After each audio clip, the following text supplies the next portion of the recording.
would you put on the Mount Rushmore for horror directors? Okay, we get 4. Wes Craven, horror classics in the 70s, 80s, 90s, Nightmare on Elm Street, Scream. Wes Craven seems like an easy one. John Carpenter. Of course, Halloween becomes like the foundational slasher movie that we still keep on going back to. It's not necessarily the first one, but it's the one that like made this thing take off. And then The Thing, They Live, John Carpenter, I think pretty safely. In particular, when you did Halloween and then you did The Thing, they're so different on every level.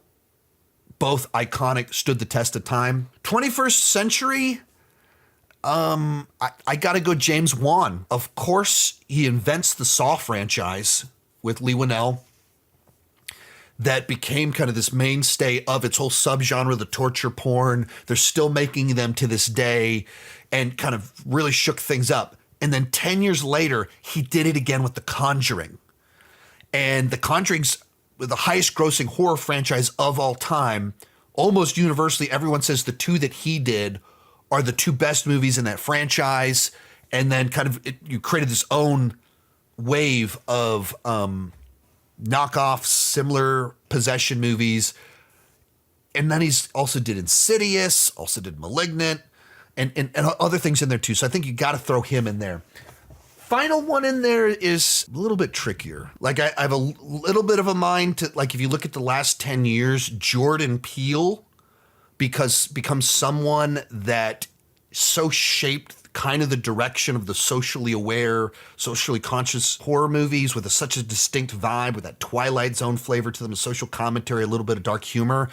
But I feel like one of those movies, like I feel Get Out is so much better than the other 2. And there's only 3. So I think it's premature to put him up there just yet. I'm tempted to say Sam Raimi, but that's because of my love for Evil Dead movies and how formative they were for me. And when you get outside of the Evil Dead movies, I don't know that he's had as much of like an impact. I mean, like there's Drag Me to Hell, but there's not that many other things that he's done outside of Evil Dead. Like Mike Flanagan's up there. I just don't feel like Mike Flanagan has had kind of his, like, I feel like he's like a cinephiles love him more so than he's had just wild success of becoming iconic just yet. But Mike Flanagan might be the person you put on there. And in particular, if you factor in what he's done with television, I think it changes the flavor a good bit just by doing that. I don't like when you think of Carpenter, Craven, and Wan, I think you're able to like pinpoint these specific things that everybody knows in a way that doesn't work with Flanagan. And I don't know what that is exactly, that Flanagan is like amongst cinephiles, he has that reputation, but like everyone knows Scream in a way that they don't know Flanagan's work. That's where I don't quite see it. Still having blind spots would make me overlook Cronenberg to not immediately go to him, especially his body horror and everything like that.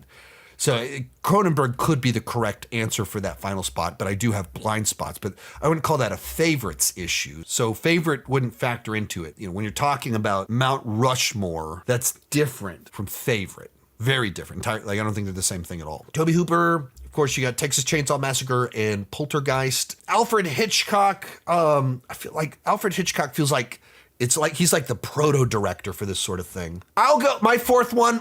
My pick. Maybe it's because I just did a 31 on 31 for zombie movies.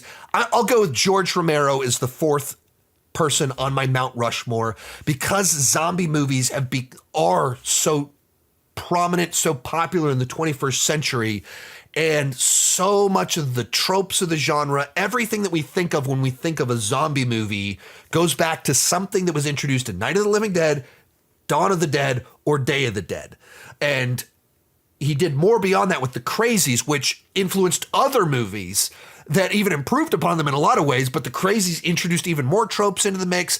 I'm going to go with George Romero as the 4th name on there, but Wes Craven, John Carpenter, James Wan, George Romero. This is off the top of my head, so if I was giving it more time, I probably would have a potentially a more lively list where I could find a more fun choice in there, but that's my picks for today. Today's video is brought to you by ExpressVPN. So I just heard something pretty mind-blowing. Netflix has 18,000 titles available globally, but they only have about 7,000 titles available in the United States. You are missing out on thousands of titles unless you're using ExpressVPN. Netflix hides content from you based on your location, and ExpressVPN allows you to change your location so you can control where Netflix thinks that you are at. They have servers in 105 countries in all 50 United States, so you can gain access to thousands of new shows. Why should you go with ExpressVPN? First off, they have their lowest price ever. Plans start at just $3.49 for a month.